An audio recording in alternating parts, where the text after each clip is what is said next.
I had a dream the other night about a picture you've probably seen, or a situation you've probably seen, where there's this global war on terror American veteran who had his face blown off in some IED attack or something like that. And you have the before picture, before he deployed, him in his Marine uniform or something. And then the after picture of him with his wife on their wedding day, and his face is all, it's horrific. And they're both really, really, really sad. And I think a little afterwards, the wife, I don't know, divorced him or something like that. And I was thinking, that's obviously a horrible situation. But what do you even do in a situation like that? And my thought was,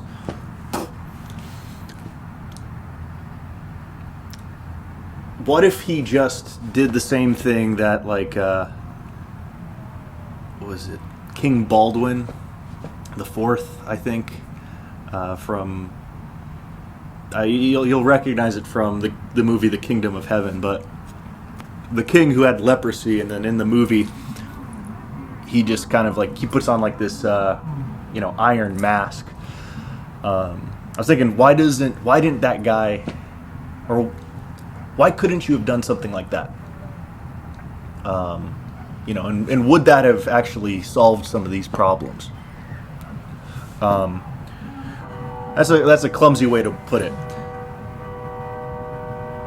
Would that have been something that could have made the situation, a horrible situation, slightly better?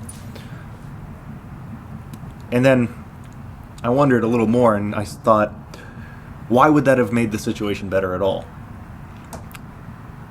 And it might seem like a simple thing, okay, your face gets horribly disfigured after something terrible happens to you. Slapping a mask on wouldn't do anything. But I was thinking, I think it would. I think it definitely would. Because that's what human beings do all the time. And you could say, well, why should we even care about this? What's the point? Point is, aesthetics matter. How you look and the choices your ancestors made that led you to look the way you do matter a huge amount. So there's a lot of different ideas here. Let's put it into something concrete. The current, post-1960s neoliberal order we live in is a cultural system founded on a bunch of platitudes. People think that these platitudes, right, these feel-good sayings are good, right? Everyone's the same. Just treat people nice. Basic things like that. Just try your best and things will work out. Whatever.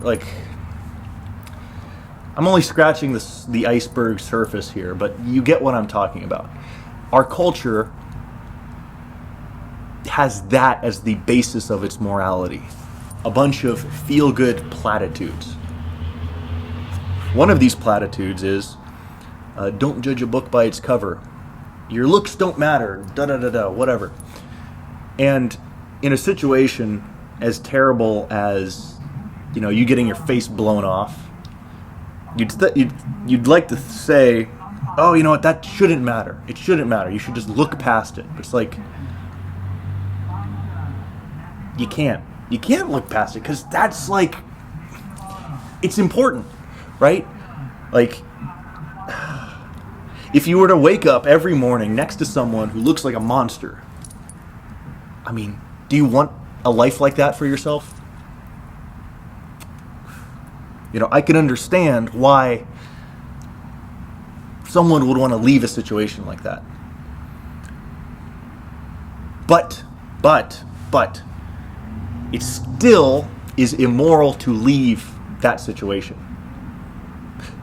And because it's immoral to leave, there has to be a way to make that situation bearable. And you could say, oh, that's impossible. Like, someone looks like a monster. How would I want to be married to someone like that, for 50 years?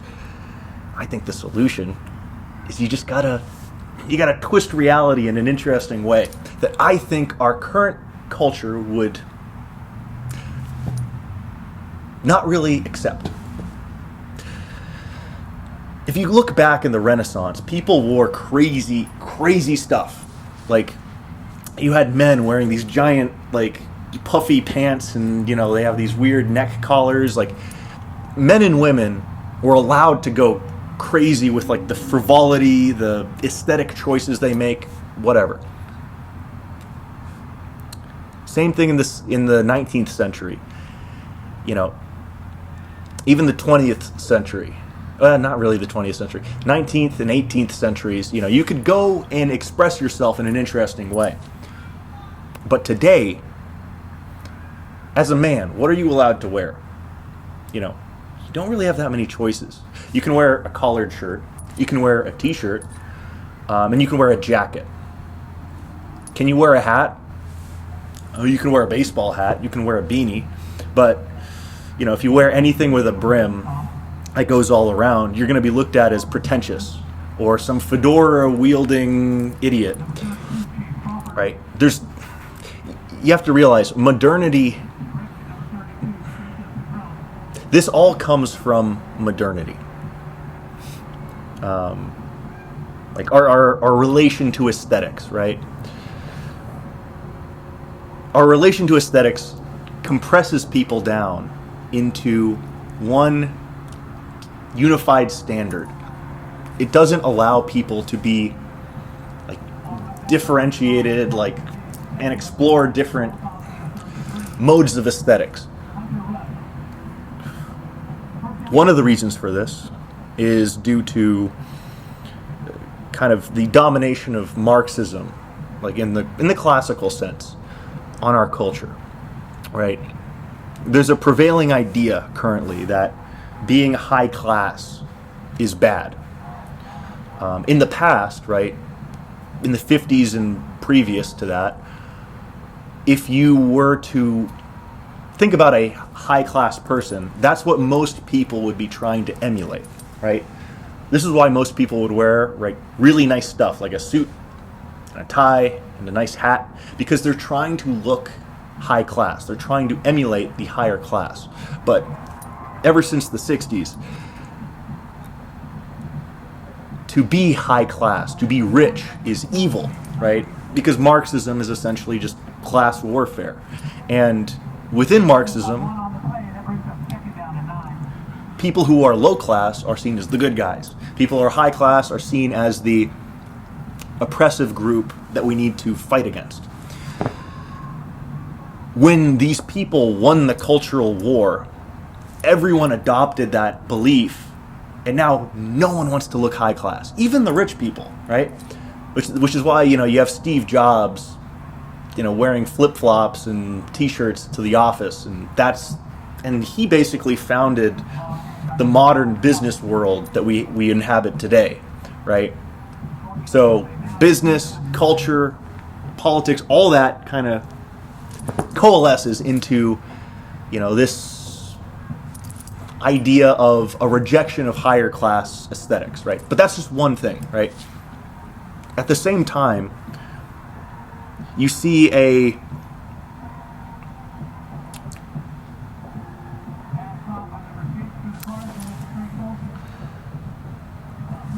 merging of all these different aesthetic styles into one monoculture, right? You go into any city, any town in the United States, they all look the same. You go into any hotel room, right? 20 years ago, they would all look different. Today, they all look the same. You go into any apartment, right? If I were to buy an apartment, if I were to paint the walls green, make it look different, make it look unique, it would be very hard for me to rent out that space. If I were to sell that house, if I were to sell that apartment, it'd be much harder to actually sell it. Why? Because the people in our current system, they want everything to be uniform. Everything needs to have a nice white wall. You know, you can't have anything crazy on the floor. Everything needs to look the same. One reason or one idea of why this is could be, in a weird sense, the triumph of kind of corporatism. You know, you could say, oh, it's capitalism and all that, which could be true to a large extent. But I think a deeper reason is more cultural and not economic.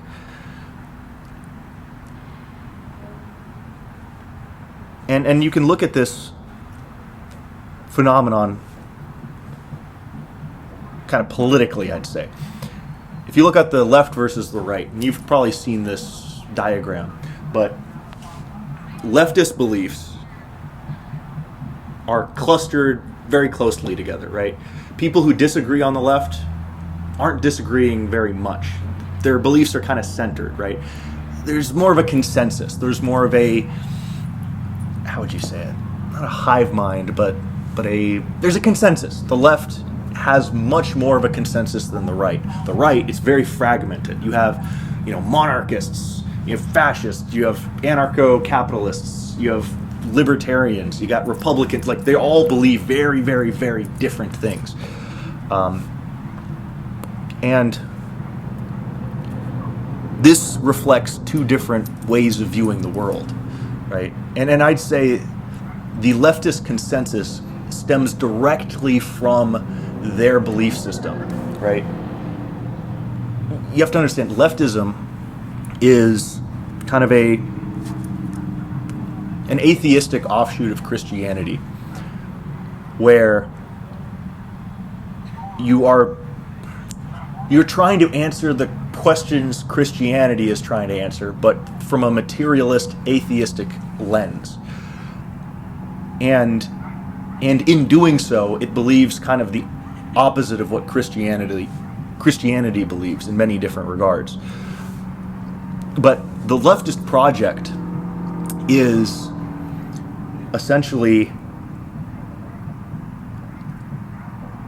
a way to answer nihilism, a way to combat nihilism. Because if God doesn't exist, if there is no order to the universe, like, it's a pretty dark universe. It's a universe where there is no cosmic justice, right? No one's coming to save you. Nothing good is bound to happen, right? Things are chaotic. And leftism is a response that says, if the universe is so bad, then we need to band together, and we need to, impose these different ideas to solve, the problem of reality. And what does it mean? It means, we need to solve the worst thing that could happen, or, one of the worst social problems of, like, poverty, and the state needs to step in and solve that. But there's more. This is just the surface, but there's a lot of different other kind of answers they have. But I'd say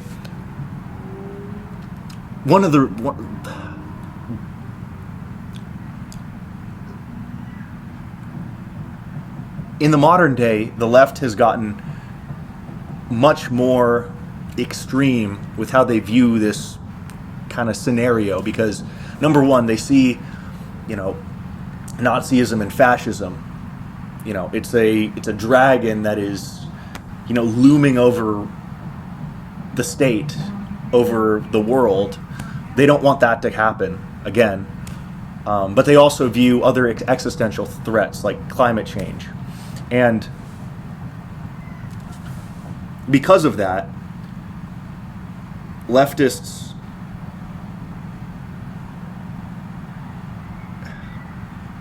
they take this very, very seriously, because they think that, if they don't act, if they don't impose their, political will now, you're going to have that dragon of fascism come back and eat everybody. You're going to have climate change kill everybody. You're going to have, corporations go AWOL and then also kill everybody. So, there's high stakes in the leftist worldview. So what's their answer? Their answer is you need to do our political will so we survive. What does that mean? Does it mean, let me come up with this idea, let me come up with this alternative? No, it's not. Let's come up with a diversity of ideas, debate it in the marketplace of ideas, and then that's how we figure out the best one. We have the solution already. We have the solution already. We need to impose that solution, and everyone needs to get on board. And if they don't get on board, then we're going to die. You could say that's a straw man, but at the core, that's what the modern left believes. And that's like a political level, but this is true on the cultural level. This is true on multiple different levels. But what it results in is, in a very, funny way, conformity, right? You need to conform to the culture, to the morality, to, the politics. You need to play ball, or else the world's going to die. And I think ultimately that's what they're like. That's one of the reasons things are kind of becoming a monoculture today. So what's the point here?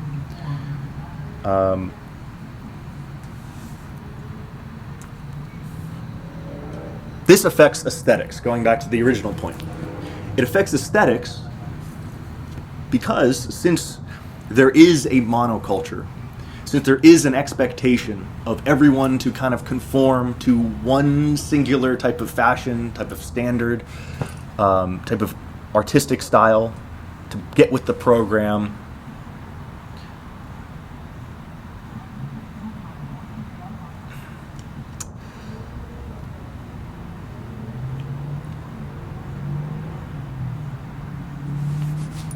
the technology of what aesthetics is hindered.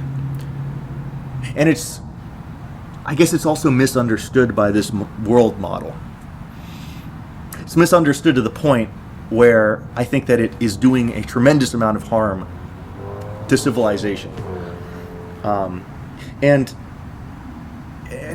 you could say, okay, capitalism and leftism, that's not the only reason things are kind of becoming a singular monoculture, blah, blah, blah. There's probably other reasons, yes. But you gotta admit, it's happening, right? And maybe it's just a natural way that culture progresses, right? And maybe it's just, as a culture, we've progressed into this other phase where, people wear t-shirts and, paint their walls white and, mow their lawns. And that's just, cultures always go towards a monoculture. That's a good alternative hypothesis. But for whatever reason, either it being natural or being kind of some other thing, culturally, I think our relation to aesthetics is flawed. That's my thesis. Our relation to aesthetics is flawed. So when you're going to say, oh, why should I care? That doesn't matter. Who gives a hoot? It matters because if you have a bad relation to aesthetics, you have a bad relation to the rest of reality. And if your world model is incompatible with reality, then you're not going to be able to predict things accurately. You're going to be doing more harm than good when you act. So it's good to have a good relation to the truth because, this is what our entire civilization is founded on, at the very minimum. But I don't know. You need to believe in the truth. That's like a no-brainer. And you could disagree, but I don't really see a reason why you shouldn't. Anyway, our culture has a poor relation to aesthetics. So what does it get wrong? It gets wrong the idea that there's only one standard that we should abide by, I think, right? The other thing it gets wrong is it sees form and function as two separate things when they are deeply connected. Or they might be, you could argue that they're the same thing. Many designers, they say, I'm going to come up with the design first and then the justification of how it's engineered later. Some people are just purely form-based, where I'm just going to do everything in like what makes engineering sense, and that's it. Some people, they make their thing and then they plaster on some sort of facade and that's it. But like,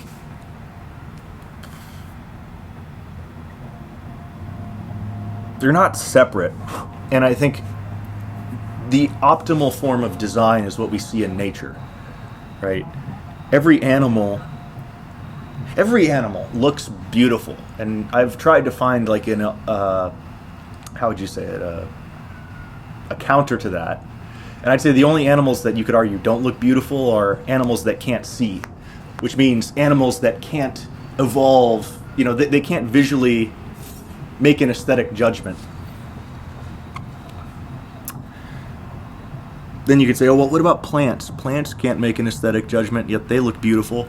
It's like plants evolve the way they look because of pollinators, and pollinators can see. And I think David Deutsch talks about this. But he says, I believe that his argument is that flowers look the way they do.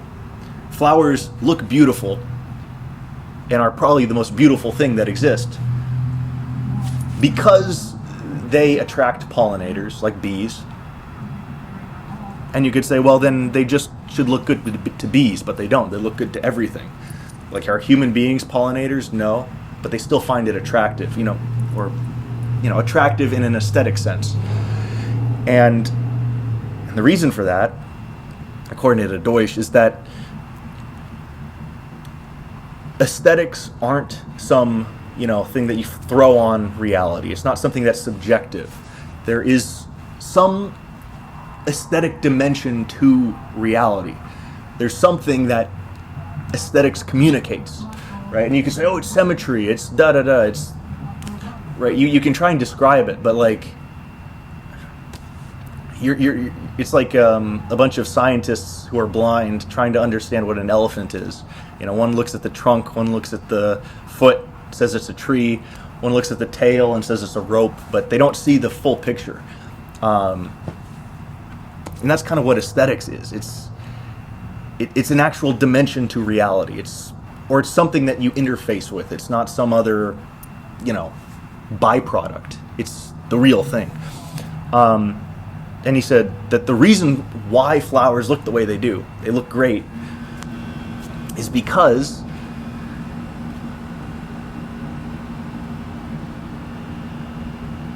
that's just a very efficient way of getting attention, right? If something looks beautiful, then of course, things are going to want to go toward it. So, modernity has a simplistic view of aesthetics. One of the reasons is probably because we look at things scientifically.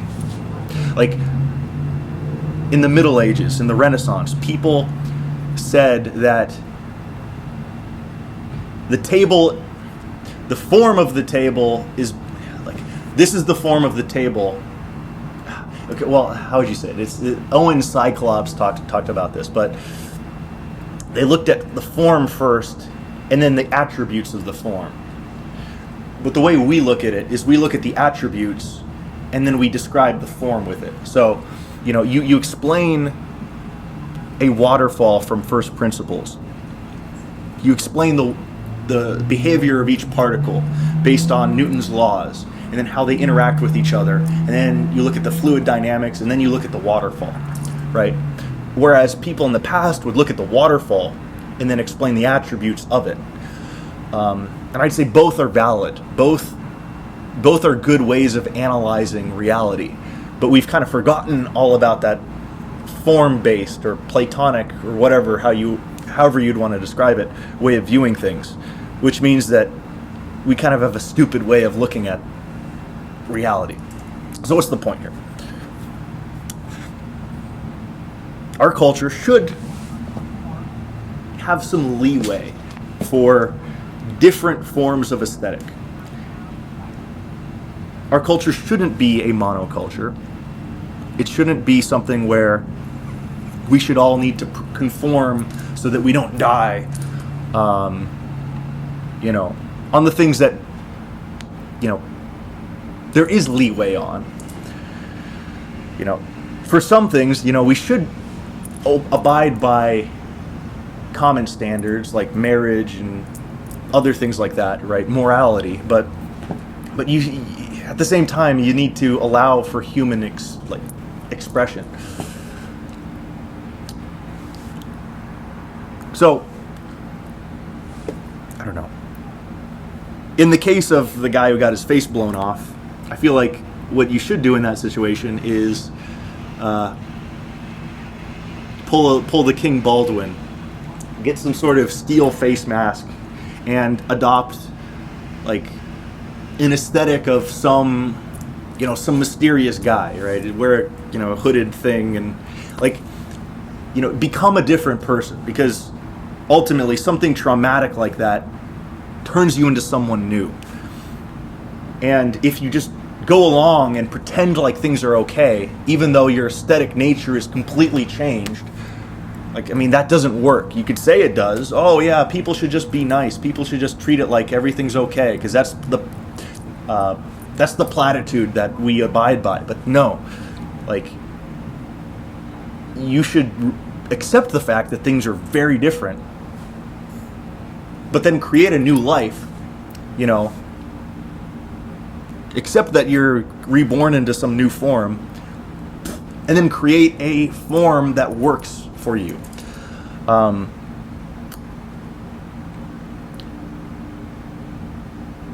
then that goes to, why wouldn't that be lying?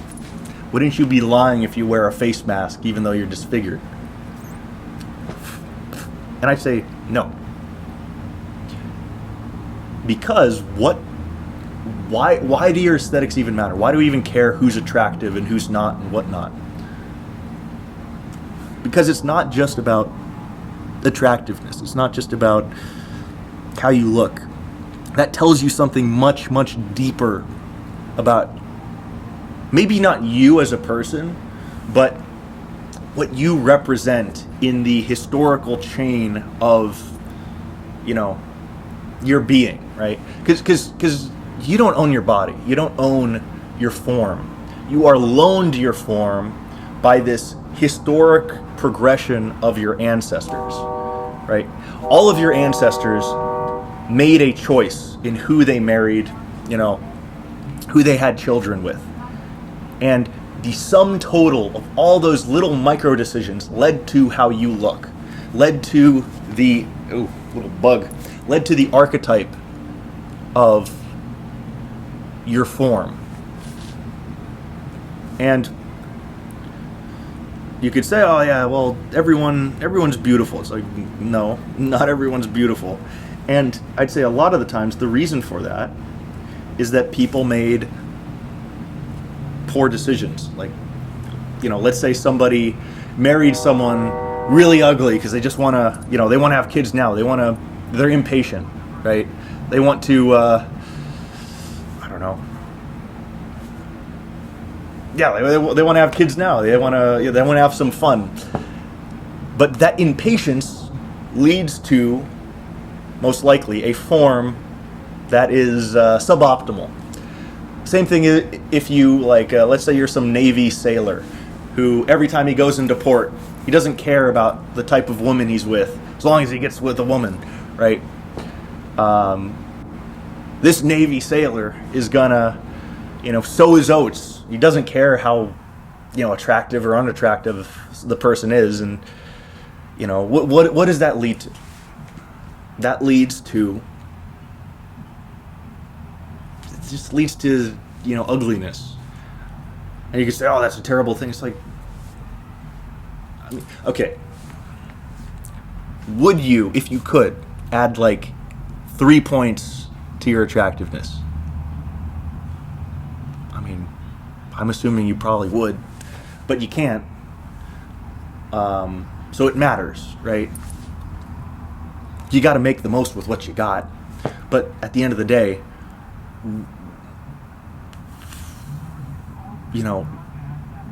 the culture we have, the morality we have should lead to more beauty rather than, some aesthetic decrepitness. Like look at the people who, look at the nobles who practiced a bunch of incest. After a couple of generations, they look hideous. So incest is bad, right? If you just, if you practice like R-selected, mating with anybody without even considering, short-term mating, right? Just hooking up with a bunch of people. That doesn't lead to aesthetic beauty for the reasons I described, right? So that's probably not a good moral thing to be doing. My point is, if you're moral, that leads to aesthetic goodness. Does that mean we should be eugenic? We should, force people to... No, that's not what I'm saying. I'm saying just from our passive culture, by doing good, you will slowly lead to more beauty in the world. By doing bad, you're going to lead to problems. And this just means virtue, right? Patience. So anyway, you look the way you do because of your ancestors, right? If you look really good, it's probably because your ancestors mated with a bunch of other attractive people, and then slowly it led to you. Now, if you were to, you're attractive, if you were to, have a really, really, really ugly partner, I mean, I don't know, maybe there's some situation where that would be good, but it's like, biologically built deep inside of you, you're probably not going to want to do that, right? So there's already something that's kind of regulating that, you are attracted to who you're attracted to, but anyway, you guys kind of get the point. But what are we saying here?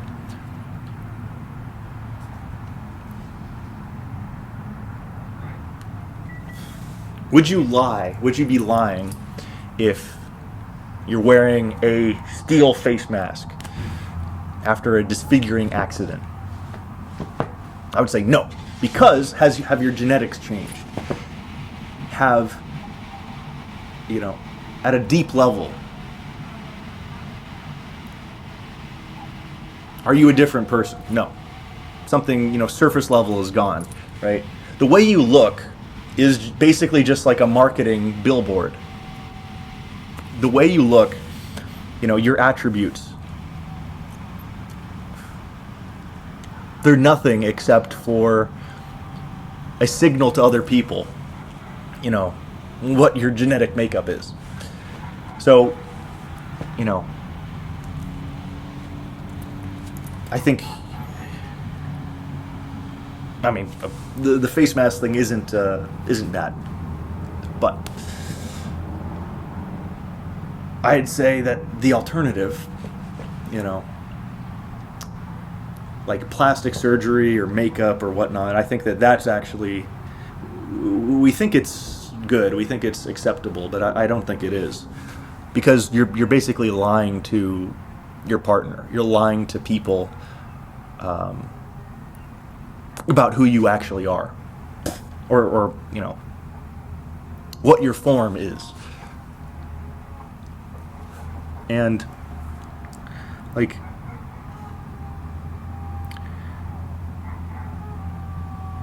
I don't know, like at the end of the day, like what I'm trying to say with all this is all of the different elements of reality, all the different forms, all of the things we can see, have a meaning, have a purpose. They aren't just there as like a background piece in a video game that is just put there for a whim. Everything matters. And your actions matter too. And a lot of things that we think are okay, are normal, are actually not. And actually lead to bad outcomes. And I think a lot of this comes from a individualistic view of the self. A kind of a narcissistic idea that your little consciousness that inhabits this tiny point in time, that inhabits this body of yours, that it matters, right? Oh, it matters a lot that I am really happy all the time. It matters a lot that I get a lot of attention, from other people, by putting makeup on, by doing whatever. Because what really matters is me. What really matters is my own validation. What really matters is my own happiness. But by doing that, you lie, you step on people. And ultimately, I'd say that if all of your actions are not directed for the betterment of humanity, for the betterment of others, and from a grounding in the truth, like your life is not going to be something that was a net positive on the world. It's going to be a net negative. And ultimately, like, our lives don't matter. Like, our lives are a blip. The feeling you had on Tuesday in 2004 is irrelevant. What matters is how you affected other people. What was the legacy? What was the impact you left on the world? Right? What's something that only you could have uniquely done? Was it, I made an Excel sheet. Okay, great. Some people, that might be the best thing they can possibly do. But for other people, it's, maybe creating a good family, breaking, cycles of trauma, making sure that you're actually, furthering the human project. But like too many people, their primary way of viewing things is individualistic. It's about the self. And like on the aesthetic front, that's one element, right? It goes back. Let's go back to the metal mask idea. Like, why would you want to do that? If you're individualistic, what would you say? I went through this terrible accident. You should have empathy for me, and you should just accept me the way I am. It's like, if I look at someone and they look horrifying, they are imposing a mental cost on me, and they're hurting me, right? I could try and clamp down on it and say, it's actually fine. And some people, you need to do that because you need to do that sacrifice, right? Like if your family member is born with some horrible illness, right? You need to make an effort to work with them. But like if you have a way of, getting over that or solving that in some way, like I think it's also your moral obligation to do that, right? One example is obesity, right? If you're obese, you are hurting other people. Like no one wants to look at someone like that. Like no one wants to, look at someone and see how far they've fallen short of what they're possible. Like what's possible for them. How far they've, taken the gift of their body and like smothered in the dirt, right? It's an ugly thing. And it's not something that's just relegated to you. Oh, I'm fat. It's just me being fat. It's like, no, you are imposing a cost on other people, right? You're imposing an aesthetic cost, right? If you're like disfigured, then, it sucks. But, the mask idea works because you're not lying. You're not lying about your genetics, right? That never changed. all you're doing is adopting this interesting persona.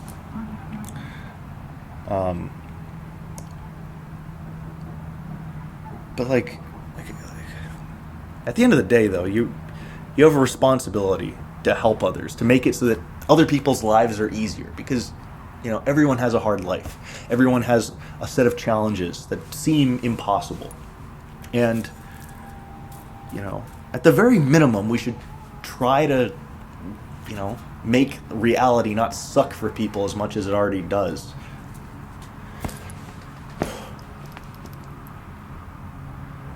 And one dimension of that is just good aesthetics. Don't be a slob. Try and be the best version of yourself you can be, so that people can look up to you, maybe, or people can simply not have their mental energy drained by your presence.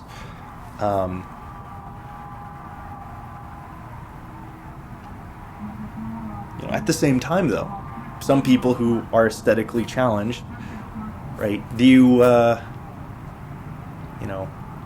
There's a level of respect you need to have. There's a level of, sympathy or empathy or whatnot, and acceptance, right? Because sometimes there's nothing really you can do. So I don't know, like. The thing is, but the thing is, you guys already know that. That's like the platitude. The platitude is just treat everyone the same. But like at the same time, you also need to play your own part, right? Like you can't, like, blanket acceptance is a terrible philosophical misstep, because oftentimes there's a lot you can be doing, and there's a lot where, like, everyone falls short. Everyone falls short in everything all the time. You should not accept yourself if you're falling short. You should do everything you can to meet the mark of what you're capable of. So,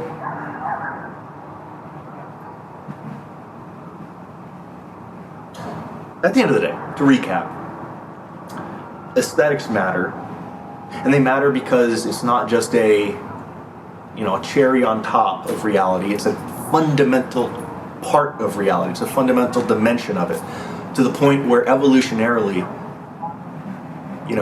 people, plants, systems, like biological whatever, tries to optimize for it for some reason. And here's one thing about evolution. Evolution, you could say, it's evolution is how nature creates things. No, it's not. It's not. That's not what evolution is. And you could say, I'm just talking about, like, this is just biology or whatever. I'm talking about the math of evolution. Because evolution, look into evolutionary algorithms. They rely on, like, a very specific type of math that is like a super powerful optimization algorithm, right? And what is an optimization algorithm? Imagine like a line, right, with like valleys and peaks, right? An optimization algorithm is just trying to find, the highest peak it can on this line, right? So what does that mean? Evolution is not something that creates. It's something that finds existing forms in a space of possible forms, right? And it centers itself on something that is a form, right? Like, an octopus doesn't look that way because, like, evolution created the octopus. No, it's because the form of the octopus exists, and evolution found it and converged on it, right? This is why crabs, I think, evolved multiple times in different time periods, different places, like independently. And there's a bunch of different examples of this. But, like, so that's one thing. Aesthetics matter. The other thing is, it's your responsibility. It's your responsibility to leave a good aesthetic impact on others, and to have a good mental model of what aesthetics actually is, right?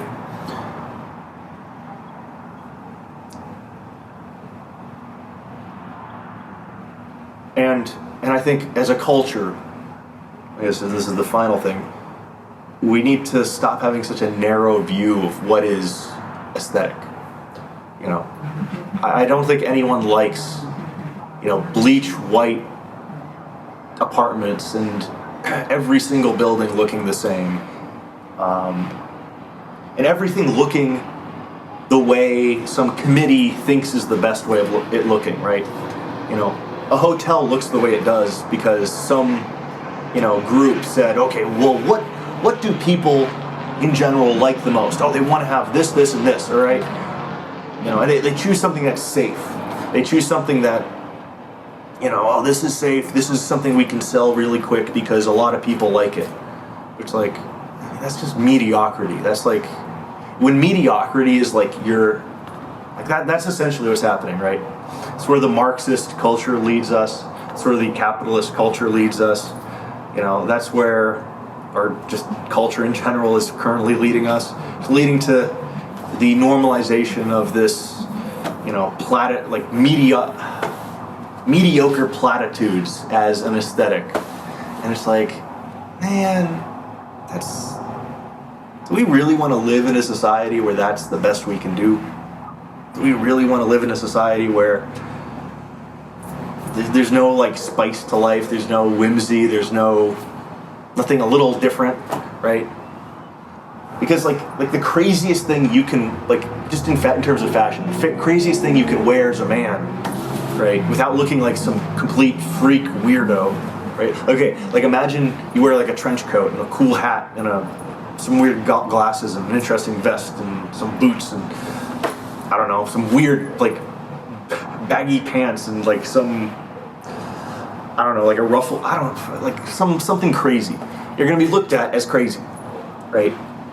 Whereas 200 years ago, you're gonna be like, oh, that's an interesting look you got, right? You have to understand, in the past there was a sense of pageantry too.